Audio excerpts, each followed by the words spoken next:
क्या आपने सोचा है कि कांवड़ यात्रा में क्या होता है? कुछ लोग अपने कंधों पर पानी के घड़े इत्यादि लादकर एक स्थान से दूसरे स्थान पर ले जाते हैं। लाखों कांवड़ यात्रियों के लिए ये एक प्रकार की कड़ी तपस्या होती है। कई बार कांवड़ यात्री नंगे पांव या फिर बिना रुके यात्रा पूरी करते हैं। इसके पीछे भगवान शिव के लिए उनकी आस्था सबसे प्रमुख होती है। लेकिन इस आस्था के अतिरिक्त कांवड़ यात्रा का एक ऐसा विज्ञान भी है जिसके बारे में बहुत कम लोग जानते हैं। कांवड़ यात्री अपने साथ अपने गांव, पास पड़ोस के कुएं या तालाब का जल लेकर हरिद्वार अथवा गंगा नदी से जुड़े किसी तीर्थ तक जाते हैं।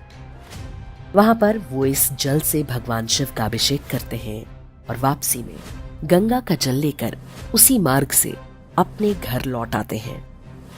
कांवड़ की परंपरा के अनुसार गंगा जल से गांव के शिव मंदिर में अभिषेक किया जाता है। साथ ही उस जल को कुओं और तालाबों में मिला दिया जाता है। आधुनिक विज्ञान को सूक्ष्मदर्शी की खोज के बाद पता चला कि गंगा के जल में एक प्रकार के माइक्रोब्स होते हैं जिन्हें बैक्टीरियोफेज कहा जाता है। संभवतः हमारे पूर्वजों को ये बात हजारों वर्ष पहले से पता थी, इसीलिए गंगा के जल को गांव मिलाकर कुओं और अन्य जल स्रोतों में मिलाने की परंपरा आरंभ की गई। इससे गंगा के पानी में पाया जाने वाला बैक्टीरियोफेज गांव के कुएं, तालाब में पहुंच जाता है और वहां के जल में पाए जाने वाले हानिकारक जीवाणुओं को खाना शुरू कर देता है। हर वर्ष कांवड़ यात्रा के बहाने इसी प्रक्रिया को दोहराया जाता है ताकि गांव के लोगों को स्वच्छ जल मिलता रहे। पश्चिमी उत्तर प्रदेश में ग्रामीणों का ये सामान्य अनुभव है कि कांवड़ का जल आने के बाद बारिश के मौसम में होने वाली मौसमी बीमारियां नहीं होती। प्रकृति और पर्यावरण के संरक्षण का ये सनातनी तरीका है। सैकड़ों हजारों वर्षों तक हमने इसी तरीके से अपनी पारिस्थितिकी को सुरक्षित रखा, लेकिन समय के साथ जल के स्रोतों का रूप बदल रहा है। आज गांवों और नगरों में पहले की तरह कुएं, तालाब और बावड़ियां नहीं होती। बड़ी संख्या में लोग हैंडपंप, सबमर्सिबल या सरकारी सप्लाई का पानी प्रयोग करते हैं। ऐसे में भी कांवड़ यात्रा के उद्देश्य को पूरा किया जा सकता है।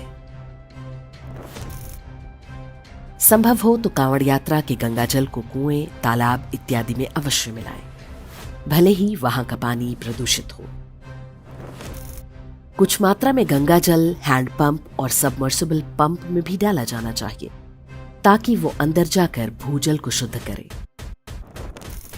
शिवलिंग पर चढ़ाए जाने वाले गंगाजल को भी व्यर्थ बहने ना दें, उसे भी किसी जल स्रोत तक पहुंचा सके तो अच्छा होगा। यदि आप कांवड़ यात्रा नहीं कर पाए तो भी यदि संभव हो तो आप गंगा जल लाकर अपने पास पड़ोस के जल स्रोतों में मिलाकर पुण्य के भागी हो सकते हैं। कांवड़ यात्रा भारतीय धर्म और परंपराओं की वैज्ञानिकता का जीता जागता साक्ष्य है। हमारे लिए प्रकृति ईश्वर का रूप है और उसको स्वच्छ रखना हम सब का दायित्व है। कांवड़ यात्री जो तपस्या करते हैं वो केवल अपने लिए नहीं बल्कि पूरे समाज के लिए होती है। उनके प्रति अपने मन में सम्मान और सद्भावना रखें और हो सके तो आप भी उनका हाथ बटाएं।